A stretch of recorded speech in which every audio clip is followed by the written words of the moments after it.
नमस्कार दोस्तों, कैसे आप सभी लोग। तो आज का हमारा टॉपिक है हिमाचल प्रदेश जीके में रिवर्स एंड देयर ट्रिब्यूटरीज। इससे पहले जो हमने टॉपिक पढ़ा था वो मैं आपको बता देता हूँ। इससे पहले जो हमारा टॉपिक था वो था सतलुज, मतलब rivers and their tributaries in various district. मतलब जैसे सतलुज है वो मानसरोवर लेक से निकलती है और किस जगह से वो डिस्ट्रिक्ट में एंटर करती है। मान लो किन्नौर में वो एंटर करती है शिपकी नाम की जगह से, चुहारा से वो एंटर करती है शिमला डिस्ट्रिक्ट में। तो ये वाला टॉपिक हमने पिछली वीडियो में कवर किया था। तो इस वीडियो में हम कवर करेंगे रिवर्स और उनकी ट्रिब्यूटरीज के बारे में। इससे पहले कि मैं शुरू करूँ, मैं बता देना चाहता हूँ ये वीडियोस आपको हिमाचल प्रदेश की जो सीरीज हमने शुरू किया है वो आपको एचएस एग्जाम, एलआईडी एग्जाम, पुलिस के एग्जाम, पटवारी के एग्जाम, जितने भी हिमाचल प्रदेश के एग्जाम्स होते हैं, गवर्नमेंट जॉब से रिलेटेड जो हो गया, स्टेनो हो गया, जितने भी एग्जाम्स है उस सभी में ये काम आएगी आपको। आज का टॉपिक है रिवर्स। और सबसे पहले हमारे पास जो रिवर है वो है हमारे पास सतलुज रिवर। यहाँ पे देखिए मैंने बताया हुआ है कि सतलुज रिवर, अब आप किताबों में पढ़ेंगे तो उसमें लिखा होता है कि सतलुज की बासपा रिवर जो है इसकी ट्रिब्यूटरी है, स्पीति इसकी ट्रिब्यूटरी है, नोगली इसकी ट्रिब्यूटरी है, जास्कर इसकी ट्रिब्यूटरी है। लेकिन मैंने यहाँ पे वेल अरेंज्ड फॉर्म में ये बताया हुआ है कि कौन सी ट्रिब्यूटरी किसकी है। सतलुज की डायरेक्ट जो ट्रिब्यूटरी है वो है बासपा। और ये बसपा में कब मिलती, बसपा जो है वो सतलुज नदी में कहाँ मिलती है, वो मिलती है कल्पा में। जो ब्रैकेट में मैंने इधर लिखा हुआ देखिए, ऊपर मैंने मेंशन भी किया merging points with river in front. इसका मतलब ये है कि जो मैंने ब्रैकेट में जगह लिखी है वहाँ पे ये वाली रिवर आगे वाली रिवर से एंटर कर रही है। मतलब कल्पा में बसपा रिवर सतलुज में एंटर कर रही है,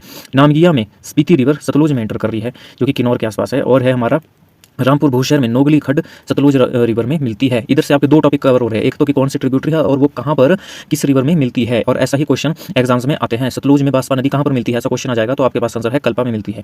तो ऐसे ही है हमारी तीन जो इसकी डायरेक्ट ट्रिब्यूटरीज है, बसपा, स्पीति और नोगली। और इनकी भी आगे जो फर्दर ट्रिब्यूटरी है उसके बारे में भी इन्फॉर्मेशन दी हुई है कि बसपा की ट्रिब्यूटरी कौन सी है, मतलब बसपा में कौन सी नदी मिलती है। ये आप इसे इस प्रकार से समझ सकते हैं। मान लीजिए ये है सतलुज रिवर, अब सतलुज रिवर में ये आगे बसपा रिवर, और बसपा रिवर में भी ये मिल रही है आपकी जास्कर रिवर। मतलब आप कह सकते हैं कि आगे से आगे ये एक जो चेन बनी होती है वो उसी प्रकार से मैंने समझाने की कोशिश की हुई है। ये जो बड़ी रिवर है हमारी ये है सतलुज रिवर, और इसमें जो मिल रही है ये है बसपा, और बसपा में भी जो मिल रही है वो है जास्कर। और कहाँ कहाँ मिल रही है वो नाम बताए हुए हैं। बसपा में जास्कर मिल रही है दर्शा में, और बसपा मिल रही है सतलुज में कल्पा में। उसी प्रकार से सेकंड रिवर है हमारी ये स्पीति रिवर। स्पीति रिवर की दो है हमारी ट्रिब्यूटरीज, एक है तेगपो, एक है कब्जियान। वैसे ही नोगली खड्ड की भी दो है हमारे पास, है भावा और दूसरी है शियासो। तो आई होप आपको ये चार्ट समझ में आ गया होगा, और वही इन्फॉर्मेशन यहाँ पे जो चार्ट में है वही यहाँ पे दी हुई है, आप यहाँ से भी देख सकते हैं।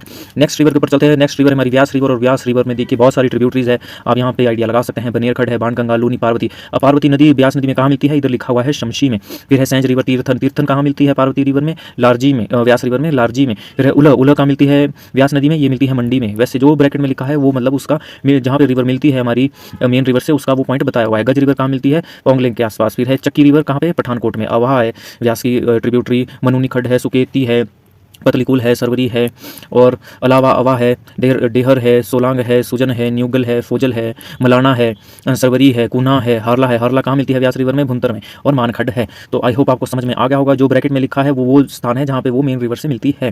तो ये है व्यास की ट्रिब्यूटरीज, और व्यास की ट्रिब्यूटरीज शॉर्टकट में अगर आपने देखनी हो तो यहाँ पर भी लिखी हुई है, आप यहाँ से भी अपने नोट्स अपडेट कर सकते हैं, और जो नए बच्चे पढ़ रहे हैं वो यहाँ से भी पढ़ सकते हैं। जैसे जैसे आप पढ़ते रहेंगे आपको याद भी होता रहेगा। फिर है चेनाब नदी, बहुत इंपॉर्टेंट नदी है। इसी में मैंने यहाँ पे बताया है चेनाब मिलती ही जब यहाँ पे चंद्रा और भागा, ये दो नदियाँ है, चंद्रा और भागा नदी टांडी में मिलती है, और यहाँ पे ये मेन नदी चेनाब बनती है। वैसे ही इसमें बताया हुआ है कि चेनाब नदी की और कौन कौन सी ट्रिब्यूटरीज है ये बताई है। इधर मयूर है, ये उदयपुर में चेनाब में मिलती है। फिर है सिचुनाला, ये साच में चेनाब में मिलता है तभी है, और सचर है।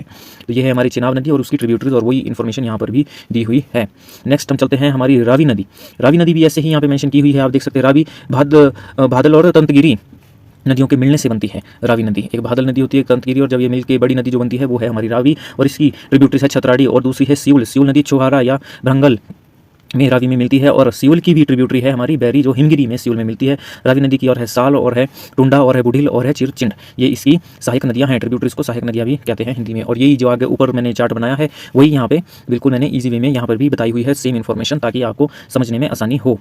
फिर है नेक्स्ट हमारी ये है यमुना रिवर। ये बहुत ही देख सकते हैं आगे से आगे काफ़ी रिवर्स है इसमें। यमुना रिवर की डायरेक्ट जो हमारी कह सकते हैं सहायक नदी है वो है गिरी, ये मोकानपुर में मिलती है यमुना नदी में। और टॉन्स रिवर है ये आपकी खोदरी माजरी सहस्त्रधार में मिलती है यमुना नदी में। फिर है गिरी नदी की कौन सी है सहायक नदी, वो है असनी। दूसरी है जलाल नदी, जलाल नदी ददाहू में गिरी नदी में मिलती है। फिर है हमारी टॉन्स रिवर, टॉन्स रिवर की कौन सी है सहायक नदी, वो है बब्बर, ये चकारता में टॉन्स में मिलती है। वैसे ही सुपीन नदी नितावर में टॉन्स में मिलती है। फिर है रूपीन नदी, ये भी नितावर में टॉन्स में मिलती है। फिर है बब्बर नदी, बब्बर नदी की भी सहायक नदी है वो है आंध्रा खड्ड, ये चिड़गांव में बब्बर नदी में मिलती है। फिर पटसरी में ही बब्बर नदी में मिलती है, और मथरेटी ये बड़ियारा के आसपास बब्बर नदी में मिलती है। तो आई होप आपको ये समझ आ गया होगा। ये बहुत ही ईजी टू अंडरस्टैंड है, और जिन्होंने पहले से हिमाचल जी के पढ़ रखी है वो भी इस प्रकार का चार्ट बना सकते हैं और अपने नोट्स अपडेट कर सकते हैं। और जो नए पढ़ रहे हैं बच्चे उनको देखिए कितना ईजी वे में मैं समझाने की कोशिश कर रहा हूँ, ताकि उनको आसानी से समझ आ जाए। और यही जो ऊपर इन्फॉर्मेशन है वही मैंने यहाँ पर भी दी हुई है इजी फॉर्म में, ताकि आपको याद करने को समझने को आसानी हो। तो यहाँ पे हो चुकी है हमारी रिवर्स, कौन सी रिवर्स के और भी जो मर्जिंग पॉइंट्स है वो यहाँ पे बताए हुए हैं। वैसे जो मर्जिंग पॉइंट्स ऊपर मैंने आपको बताया है चार्ट में वो यही चीज़ है, वो यही चीज़ है। आप यहाँ पे देख सकते हैं वो इजी फॉर्म में दिया हुआ है।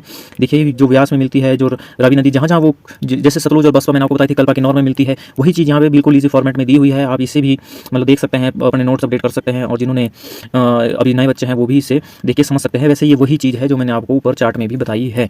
जैसे कि सतलुज बसपा में कहाँ मिलती है, कल्पा की नॉर में, तो वही जब हमने ऊपर सतलुज नदी के बारे में पढ़ा था तो वहाँ पर भी वो ब्रैकेट में मैंने आपको बताया था। जैसे ये देखिए सतलुज नदी और बसपा कल्पा में, तो ये मैंने ईजी करने के लिए आपको बताया है। चार्ट में वैसे अगर आप देखेंगे तो सारी इन्फॉर्मेशन ही चार्ट में अवेलेबल है, लेकिन अगर किसी को चार्ट के थ्रू नहीं पढ़ना है तो यहाँ पे भी वो इन्फॉर्मेशन दी हुई है इजी फॉर्मेट में, और नीचे जो चार्ट बनाया हुआ है ये टेबल, इधर भी आपको दी हुई है वो इन्फॉर्मेशन इजी फॉर्म में, तो आप यहाँ से भी देख सकते हैं।